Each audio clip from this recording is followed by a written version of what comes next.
Hi, everyone. Welcome to a brand new episode of Not Aspirational. I'm your host, Hannah Aaron Brown. Welcome back, everyone. Good news. Mercury is out of retrograde. Apparently, this one was like really tough. I don't want to sound annoying. I personally didn't feel that way, but if you had a shitty Mercury in retrograde, my heart is with you. And it is interesting how I obviously am very woo-woo. I believe in all the astrological stuff. It is wild how sometimes a Mercury in retrograde will just bitch slap you across the face. And then you're like, how did I get here? How do I get out? I will say there were a few times during that Mercury in retrograde where I was like crashing out and I was really looking to like sign up for a program or like find like new structures and things to like make me and my life better. It was like coming from a low vibrational place, like talk about woo-woo. And then I remembered Mercury in retrograde actually saved me because I remembered like now is not the time to enter into new contracts or partnerships. So I said, let's just take a pause and see how I feel on the other side of this. And to God, because I probably would have spent a lot of money that I don't have. I hope y'all are doing great. I am coming at you. This is so not important news. I don't even know why I'm starting this sentence, but I'm in it already.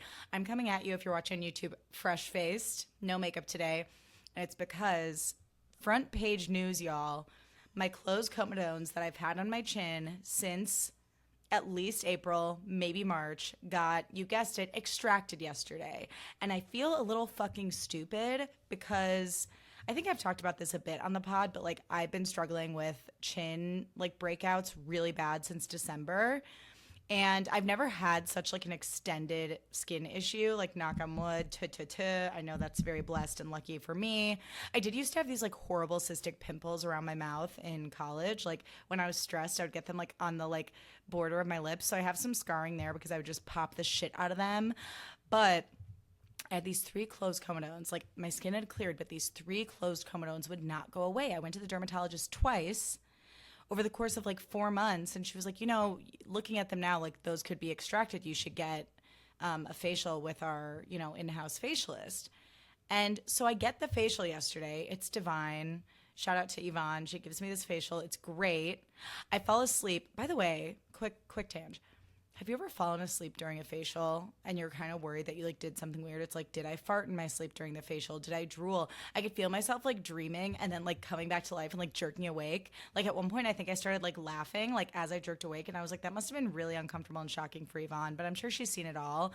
But I have that anxiety of just like falling asleep, which I absolutely did around someone I don't know while they're like doing something. Anyways, I get this gorgeous facial yesterday. She does the extractions. She tells me, would have been helpful to fucking know, okay? She tells me in the future, if they don't clear after 1 month, just come on in and I'll extract them for you. And I'm thinking that would have been nice to fucking know, because I sat around for 4 months using tretinoin and like different gel trying to just like get them to go away.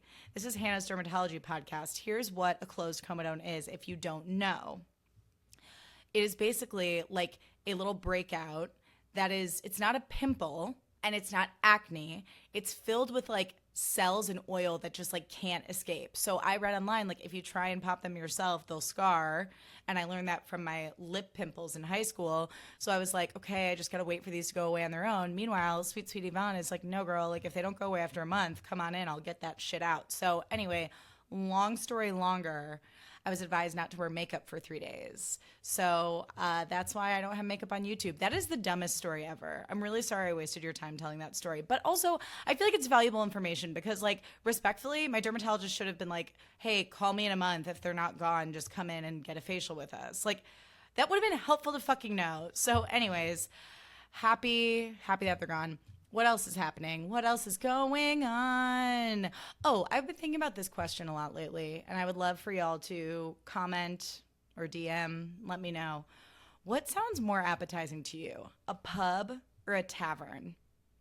I've been noodling on this. I don't really know why. Maybe it's because like fall is like coming up, which is exciting, but something about the word tavern seems deeply cozy to me. Like I hear the word tavern and I think I'm like in Ireland or like the English countryside. The ceilings are low. Everything's made of wood. I'm like in a cozy booth. It's like misty and chilly outside, like a perfect like 50 degrees. And I'm drinking like a big ass what's it called? Stein of beer. That's what a pub gives to me, and that sounds deep. Or no, sorry, that's what a tavern gives to me, and that sounds deeply soothing. I think tavern, I think like tangled, snuggly duckling, cozy, cozy. Then I think pub, I think cheese curds. I think more Midwest or London, less countryside than tavern. I do think that's a big distinction. And pub, I think food. I think buffalo wings. I think fried shit.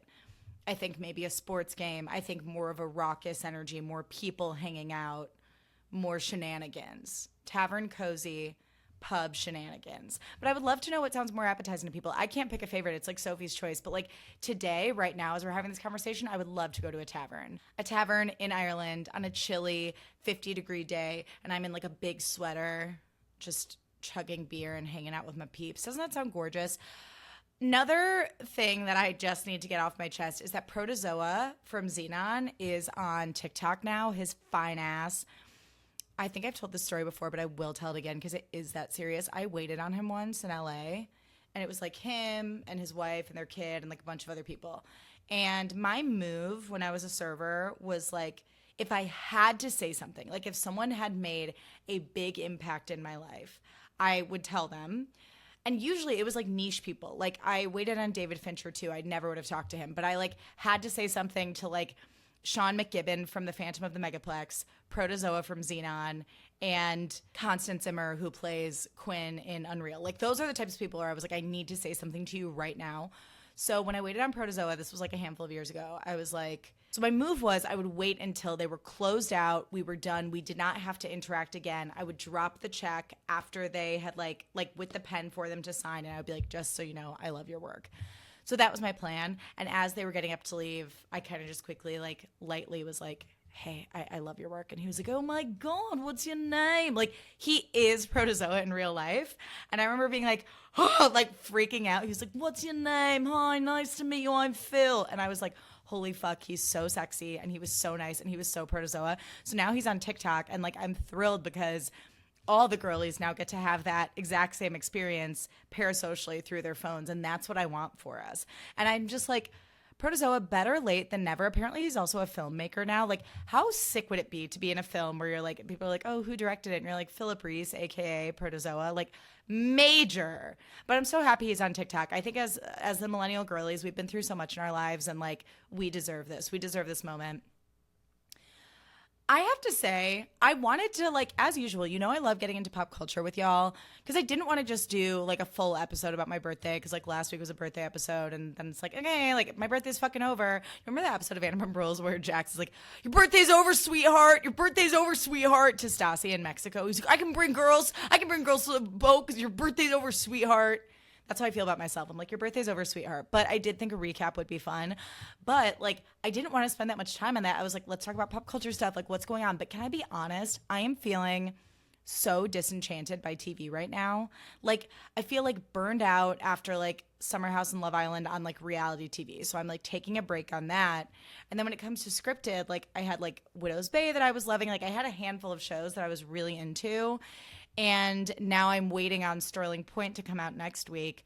We started Fleischman is in Trouble last night because I'm like a casual 3 years late on that one and people really liked it. But like I am just feeling like kind of like a lull in my TV programming right now.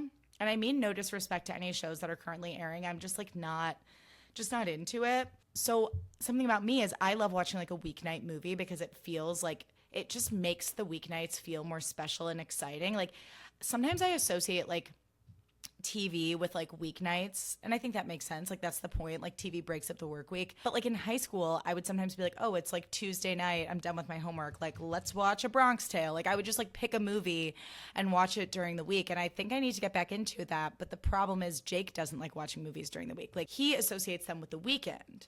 So then it's like, it's fine. We don't have to spend every night together, but like I don't want to spend like a million nights apart. So then I'm like, do I say like, fuck you, Jake, I'm gonna go watch like Catch and Release starring Jennifer Garner and Timothy Olyphant because fun fact, I've never seen it? Or do I say, okay, I guess we'll watch Fleischman is in Trouble now? Oh my God, something exciting that I did do today is I bought my tickets for the Odyssey. I'm probably gonna be like the last person in America who saw it, but this weekend, one of my college besties, Ashlyn, shout out to Ashlyn, is coming to LA to visit. Her birthday is the day after mine.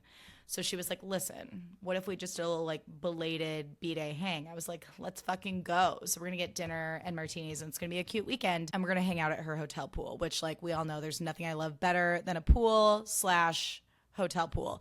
So all that said, I can't see the Odyssey until next week because I have plans this week, but I got tickets for me and Jake this morning. We're going to do the whole fucking like 70 millimeter IMAX experience. Spent a small fortune on these tickets. It's like, God, this movie better be good. But you bet yo ass that I'm going to be packing some snacks and like probably like a fucking blanket. It's like I'm moving in. I'm gonna pack like, you know in cartoons when they have like a stick with like a little knapsack like tied around the back. That's gonna be me coming into the Odyssey with all my goods because it feels like I'm moving into the theater because that movie's so fucking long. But people keep saying it's so good, so I do look forward to reporting back when the time is right. Also, I saw a trailer for this movie that I am so excited about that premiered at Sundance this year. It's called Buddy. It comes out at the end of August. It's a horror. And it's about these kids in like a Barney the Dinosaur type TV show. So it's like deeply nostalgic and the imagery like feels comforting and unsettling at the same time. And Buddy is this like orange unicorn, but like the Buddy and the like rabbit in the show, the pink rabbit who's also in the show with him, the baby bop to his Barney, if you will, apparently are like evil and the kids are like trapped in the show. And I'm so excited to see it. That, and then there's another movie coming out with Jessica Chastain called The Other Mommy, I think, or The Other Mom, whatever. And it's when a kid's like, she looks exactly like her, but like it's not her mom. It's honestly kind of giving like Coraline, where it's like, you're not my mom. And the mom's like, what are you talking about, honey? Of course. And it's just Jessica Chastain going like full theater kid, fucking creepy weirdo. And I'm so excited. I love a summer horror film. And I feel like there aren't any this summer that Obsession was really good. I did not see Backrooms. But anyway, I'm excited for those. Apparently Kyle Cook and Sally Carson from Southern Charm might be dating. And like, we don't know like for sure, but like one thing about Sally Carson is she's always going to get messy on social media. Like this girl, like honestly, God love her for it at this point. She wants to be famous so bad. Like she will stop at nothing to stay relevant. But she was posting on her Instagram story the other day. She did like an ask me a question thing on a plane. And they said, are you seeing anyone? And she like put the eyes emoji, the like eyes emoji over her face. And then wrote like define seeing in quotes. And then another person was like, how to not get anxiously attached while dating in 30s. And she was like, girl, I'm anxiously attached right now. Don't take advice from me. Then another one, when are you going to settle down? And then she's like, y'all aren't going to believe me, ... but I'm pretty sure it's going to be so soon. So people are like, is she talking about Kyle Cook? Like, what is going on? But allegedly Kyle is like, you know, I'm just dating casually. I'm just having fun, whatever. So we'll see what happens there. I mean, I said this before, I'll say it again. I could see Sally angling for like a Paige DeSorbo type like crossover with Kyle, the way that like Paige and Craig were on each other's shows when they dated. And I don't know. Sally's like Teen Girl Squad. This is like a deep cut, but when I was a kid, I was obsessed with this like YouTube cartoon called Homestar Runner. And there was this like clip, this like little video that they did called Teen Girl Squad. And one of the girls was like, I have a crush on every boy. And not only did I relate to her like heavily in my youth, but that's Sally Carson. She's like, I have a crush on every boy. Where I'm like, okay, Sally, like if you and Kyle settle down together, great. I doubt it. But she loves to breadcrumb the audience and be like, wouldn't you like to know what I'm up to? Ooh. Also, her and Lala now have like a sex podcast, which seems like an idea that no one asked for that was conjured up by AI. Like, huh? Like, I didn't even know they were friends. Like, I didn't even know they spoke. And like, one thing about Lala, she's going to have a random podcast. Like, Lala will not stop podcasting. She will not stop giving them Lala. And Sally's like, okay. I'm also deeply disturbed by Lala's brother, who is a white man with dreadlocks. And I just think being a white man with dreadlocks is unforgivable. And he has a dark energy to him that I do not like. And I don't think we need another podcast from Lala, which is the perfect segue into the Valley reunion looks came out. And a shock to no one, all but one of them are absolutely egregious. I mean, like Jason looks hot because he always does. Brittany Cartwright, it like pisses me off how poorly dressed she is. It really bothers me. Like, all this money on her mom and makeover, and then she picks like the worst dress I have objectively ever seen. And it wouldn't look good on anyone. Like, it's an objectively hideous dress. Same with Nia's dress, like with the draping and the like, what the fuck is happening? Also, like, did production give them any notes as to like, try and dress in this color palette? Here's the fabrics you should aim for. Like, I was just like, it felt like they were all going to different places. Jasmine's and her wife's were not the best. I forgot Jasmine's wife's name. I'm sorry. But to be fair, Jasmine did say in the comments of this one creator's like IG reel about their outfits, she was like, trust me, I know this wasn't my best look, but like we were both so tired from like wedding planning. We literally like got our dresses the day before and just like winged it. And I'm like, I get that, because you really do get decision fatigue when you're picking out like a bunch of outfits for a lot of events, like one after the other. So I get it. Who else? Kristen, like kind of a nothing burger, like not offensive, but like she could do better. Same with Michelle Senier. The guys, like I never looked to them for how to dress, but of course Danny looked especially spooky. Danny Bucco, he looked real spooky, very gaunt, and his face is like, ugh. Like he looked gaunt, but like pulled and filled at the same time. It was very like, here's Danny. Like I didn't like it at all. But Janet looked incredible. And I said that in Bravo's comments when they posted everyone's looks. I was like, okay, Janet, pop off. And then all these people in the comments were like, excuse me, you can see her underwear, which apparently was just her mic pack. And then they were like, no, let's glorify someone who's abusing GLP-1s. That is not a healthy body. And I'm like, you're all freaks. It's also freakish to assume that what I thought looked great about Janet's fashion and outfit was her body, because I was responding to the beautiful minimalistic silhouette, the stunning shade of blue on her, the sexy back, her kind of effortless hair and glam. Like I thought she looked great, and I just thought it was crazy to see people be like, and they were like coming for me, saying fucked up things about Janet.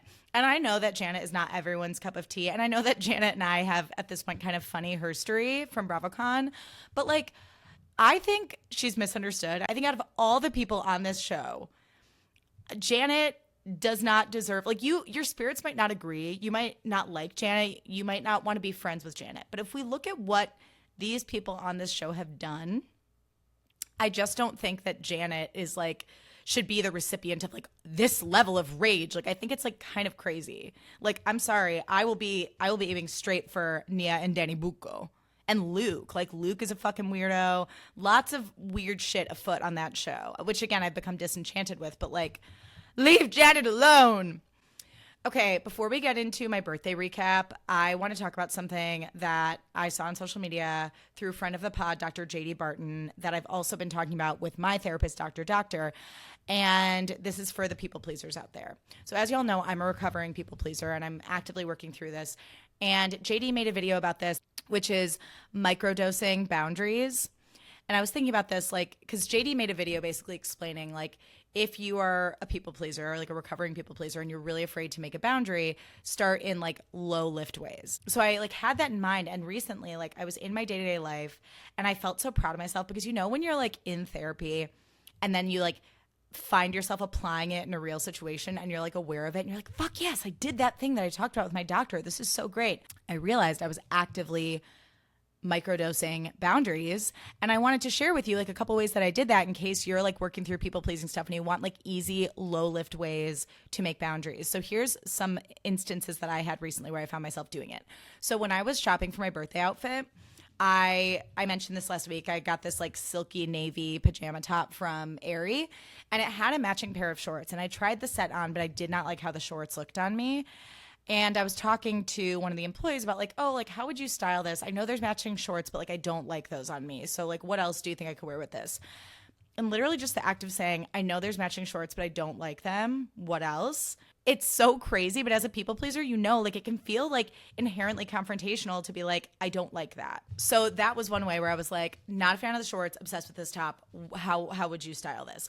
And she helped me. We brainstormed, and my birthday outfit ended up being fabulous. Also, we were at dinner recently and I asked the server for recommendations on dessert, and he recommended a couple things.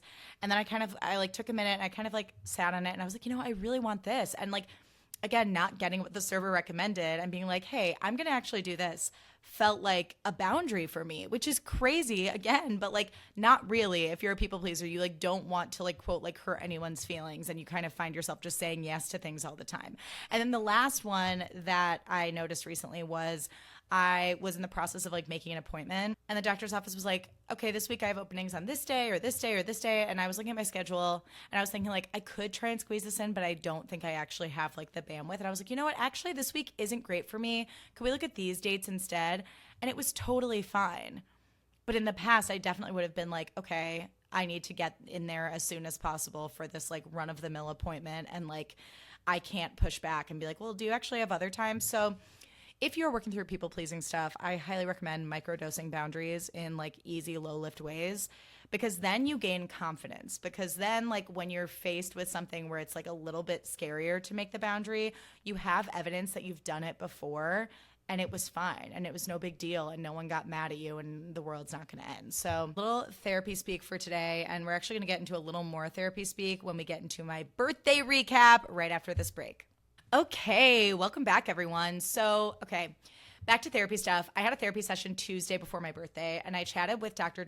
a lot about how, like, historically I can be very mean to myself after, like, a weekend of partying or, like, a vacation. And I kind of talked about this when I got back from my vacation recently, where, like, in the past it's been very all or nothing for me. And, like, I love my routine, but I also love letting loose. And I was getting very anxious when I would, like, deviate, which is not the life I want to live, as I've said a million times.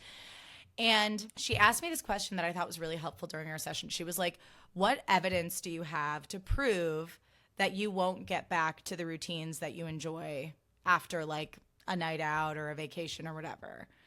And the only evidence I could think of was in my early 20s when, like, between college and then the years after college, I like really like abandoned working out. I was eating restaurant food all the time because I worked in restaurants. And that was also connected to when my mom got sick. So I was like, well, I actually do have some evidence of me like falling off, so to speak.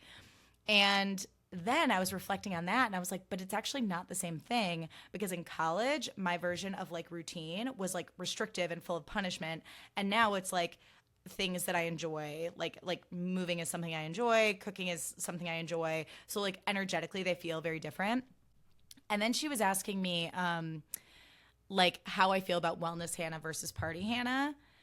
And I was like, they're both my children. Like, I love them both. I love these girls. I love them both. They both serve me in different ways. I have a blast with both of them, but it is different. And she was like, okay, so you like both of them? I was like, yes. And then she was asking me like what feeling hot means to me. And I was listing things like being warm, optimistic, friendly, having like a light energy, being in my creative flow, being curious. And I cited Kiki Palmer as someone who is like the living embodiment of like what I think it means to like be hot and like feel hot and like radiate that like hot energy. And so she was like, that's so interesting, because out of all the things you just listed, not one of them were physical. And I was like, so she was like, keep this in mind as you head into your birthday weekend. Like, you're going to celebrate this weekend. You're going to do your thing. Reflect on like how you feel. Like, if you feel hot, what does that feel like in your body? What does that feel like in your spirit? Like, are there any memories that are coming up for you? So I went into the weekend with this in mind. And I was moving through the world over the weekend just being like, wow, I like how I treat people. I like how I have fun. I like how I move. And like some days, yes, like we fake it till we make it. But I also think like channeling that version of yourself that feels hot, that feels like she just has like a great vibe, can sometimes be the hack to feeling hot again. And I was just like, wow, I am her. She is me. Party girl Hannah, wellness Hannah. They both coexist. And they're both my beautiful children, and neither of them are going anywhere. So like that was a good mindset shift, like heading into the weekend, that I really needed, and something I wanted to share with you all, because I think so often in my 20s, I honestly think that like growing up on rom-coms kind of like fucked up my perception of like literally everything. Because if you think about like rom-coms, you had like the slutty, like extroverted party girl best friend, and then you had like the kind of straight-laced like lead who was more of like a homebody and like stayed at home with her tea and her book, you know, like Kathleen Kelly vibes, respectfully. And I feel like we were sold that it was like this like binary of like, well, which one are you going to be? Because as a woman, you can't be both. And it's empowering as we get older to be like, no, I can be both. I love both. And I am both. And it depends on my mood. You know, that's a really cool way to live. And I think in my 20s, I was so riddled with shoulds, like, well, I should be into running, and I should be able to get along well with this person, and I should be able to stick it out at this job that I fucking hate. And I should, like, I always made myself the problem. But I think, like, as we get older, what's so exciting is what I'm finding is I personally have gotten to a point where I'm just like so comfortable with like what I like, what I don't, who I like to spend my time with, who I don't. Like I feel like in my 20s, it was all about gaslighting myself out of what I knew to be true. And in my 30s, it's like stopping before I can do that, being like, you already know how you feel about this. So like, let's not circle the drain. Let's not drag this out. Like, take a beat, trust yourself, and like say fuck it and move on. Anyway, also, you know that I never want this podcast to feel like a brag journal. When I talk about these things, though, it's because I hope that it can be like helpful to someone out there and that it can resonate. So with all of that good in mind, that's like the mindset I was into heading into the weekend, which felt great. And now here's what I did for my birthday weekend. So Thursday night, my childhood bestie got to town from SF. That was a low-key night. We ordered pizza. We watched Superbad, which was one of our favorite movies in high school.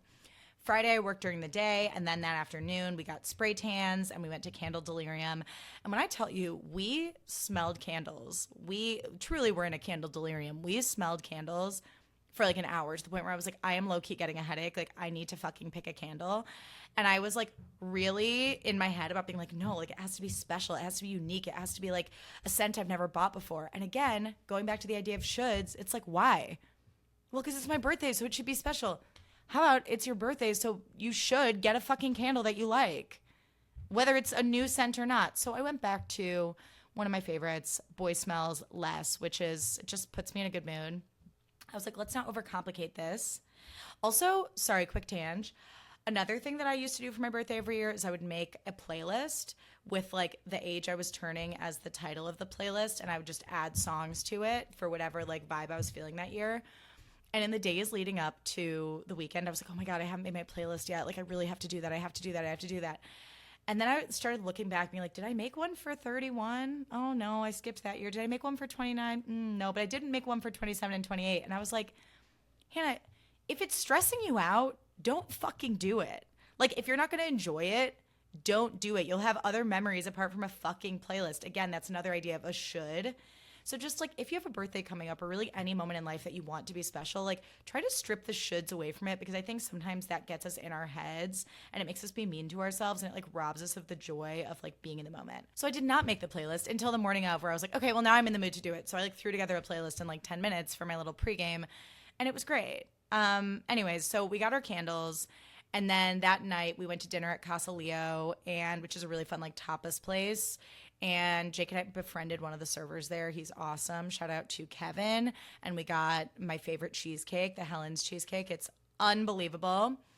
And then we got a nice night of rest. Saturday morning, me, Jake, and Anna go to Legree at 7:30 with my favorite instructor. We have a lovely class. Then we run a couple like pre-birthday errands, like picking up balloons and a cake and all that stuff. And then we got home and got ready, and the look came together. God bless. Like the tan was working, the glam was working, the hair was working, the outfit was cute. I liked my necklace stack, which is always hit or miss for me. And I was feeling great. And then at my place, I had a little pregame with just like a few friends. We had some champagne and cake and listened to music. And it was really nice. Like it was nice just to have a little low-key moment with my peeps before getting into the madness of the day. And then we did a bar crawl. And when I tell you, this bar crawl was fucking awesome. Okay, so I did the responsible thing.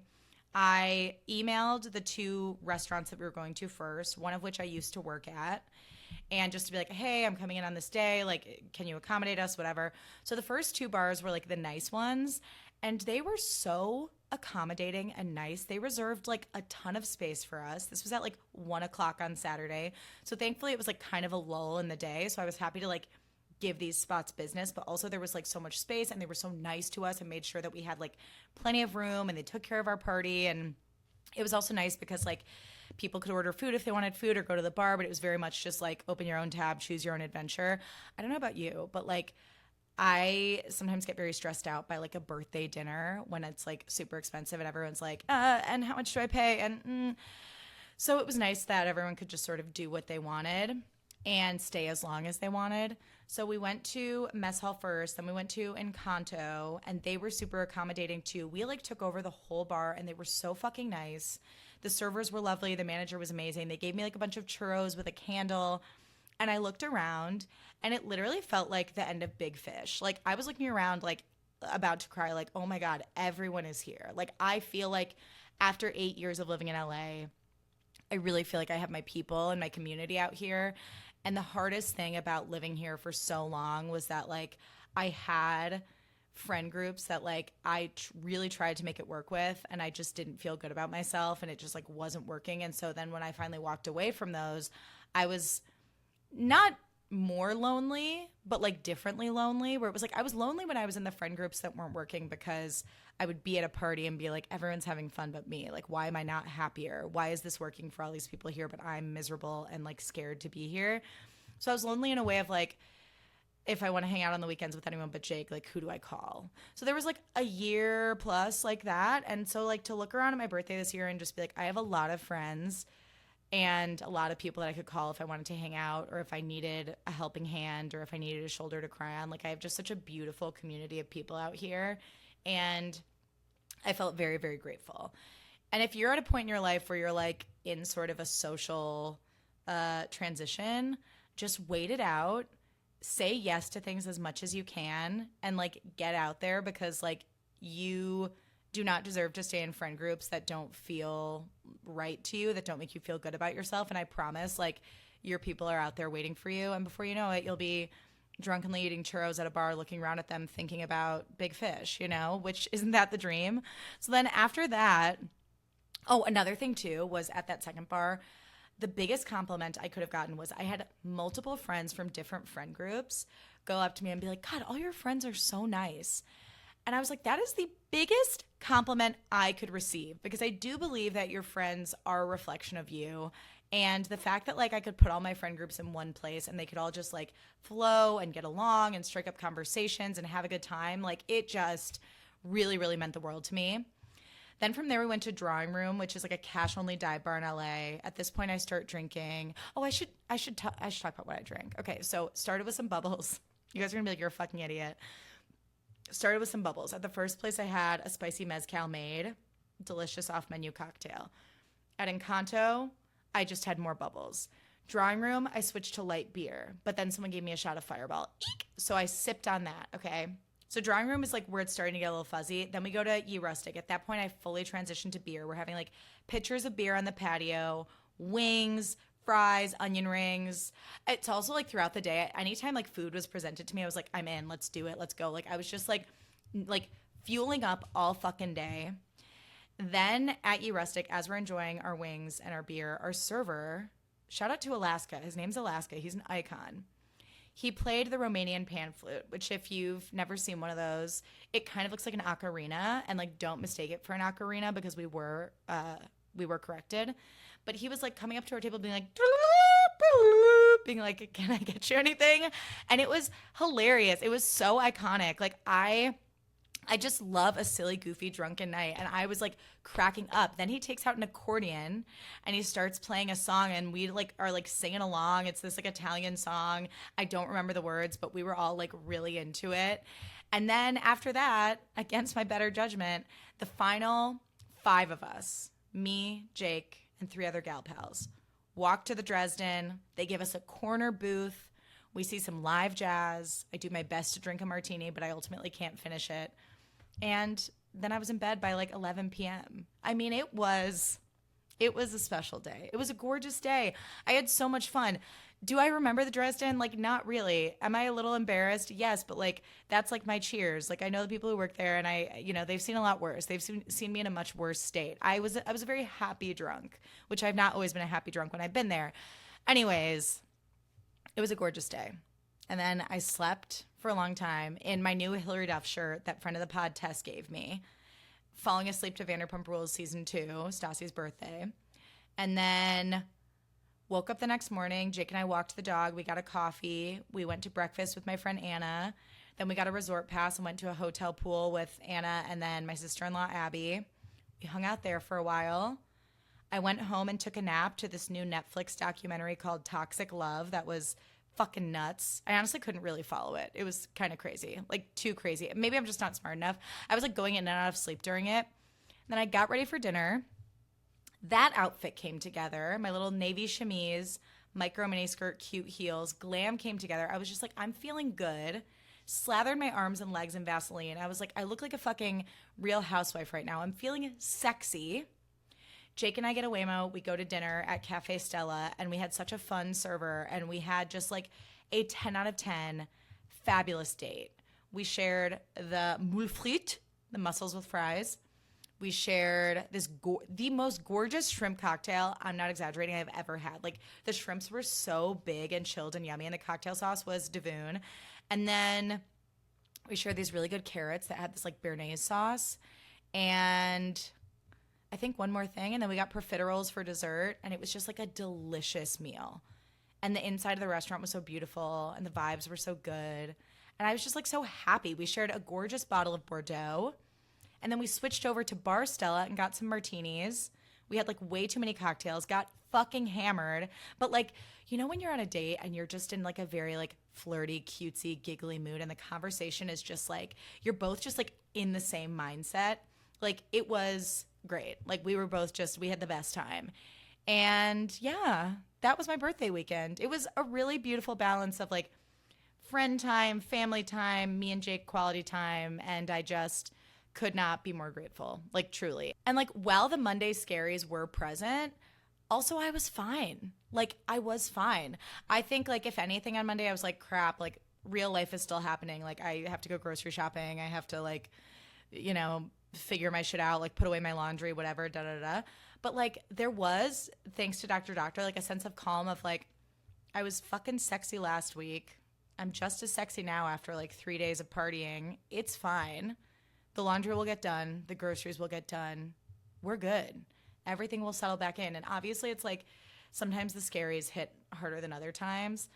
But I do think having like self-care rituals in place to sort of like ground you back into things, like a walk or like a really nice bath or a face mask or something, like kind of helps us like get back into our bodies and be like, that was a really fun few days. And now life goes on and it's going to be fine. Everything is good. No one's mad at you. There's no fucking problem. And that's a beautiful thing. It's a beautiful thing. I also just like, something about 35 feels very sexy to say. Like, I love being like, I'm 35. I'm 35.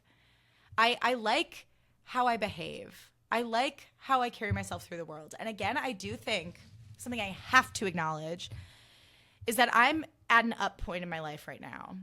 And I know I say this a lot, but I do think it bears repeating because I don't want this to be a brag journal.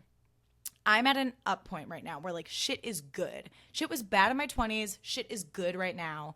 And I am so grateful and I'm so appreciative of it. And I was talking to my dad about this yesterday, and he's like, I know, but it's like really scary when things are good because you're just kind of like, oh no, things could go wrong. Like, there's so much to lose when things are going well. And I did used to think that way, but I was like, but Dad, like, what a disservice. Like, we would be doing ourselves and this beautiful life we have such a disservice if we don't let ourselves enjoy it. And if we're so busy worrying about something that has not happened yet that we can't even be present in this. So like, I'm going to be over here hanging out and vibing and enjoying this as long as I can. And I do think sometimes it's like, well, yeah, Hannah, it's like easy to move through the world and be like optimistic and nice and warm when you feel like everything's going well. Like, yeah. But also, I think having like a version of you that you like that you can go back to, like, I think getting there allows you to like find her again when shit's really bad and be like, no, I know that this is who I really am at my highest. And like, if shit hits the fan, like, I will find this version of myself again. And like, this is my perspective. This is how I see the world. This is how I live my day to day. And that's just who I am baseline. So like, whatever fucking happens to me, these are my values. And I will find this version. I will find a joyful version of myself again. And I think a lot of my 20s were like spent trying to figure out who the fuck I was and what I was into and who I was into and what I wanted. And I think anyone who's like scared of getting older, I know like there's probably listeners older than 35 listening who are like, yeah, you're like a baby.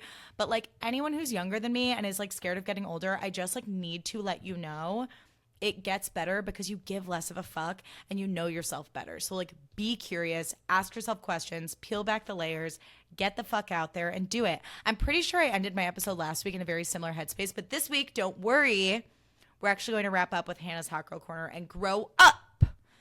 Okay, Hannah's Hot Girl Corner for this week is bra straps showing. I'm sorry if I've already done that one. I don't think I have. I think bra straps showing are really sexy. I think getting like a fun statement bra and wearing it under like a little camisole and just like letting your bra straps peek out is so sexy. and so hot and so like feminine. And it just makes me feel really cool when I do it. It's like a little bit edgy. It's a little bit like Britney Spears, like going to get a Frappuccino, like in sweatpants.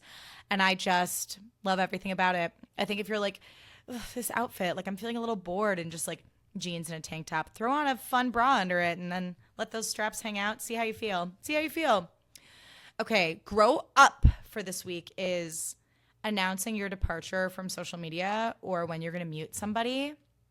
And this is inspired by true events. Also, I'm sorry, I did just realize I've had chocolate like on my mouth this entire recording. Anyways, you're welcome everyone on YouTube. So a couple weeks ago, I had someone DM me and they said some pretty shitty things about me and my content. And they were like, I'm going to have to mute you. Sorry. And I'm like, fucking go then.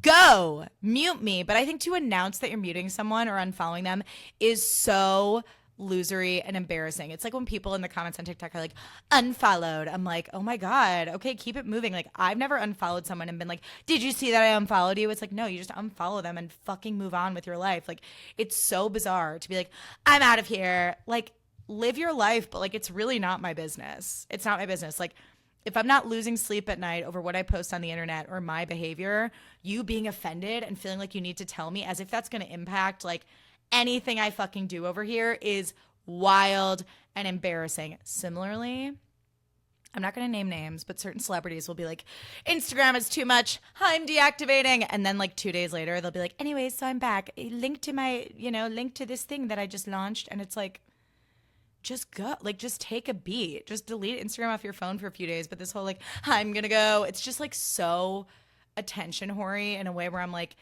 take a beat. Call your therapist, drink some water. It's going to be okay. So that is my grow up for the week. Grow up. Y'all, thank you so much for listening. Thank you so much for the birthday wishes. I truly just feel more abundant and sexy than ever. And it's truly thanks to all of you. So thank you so much for being here.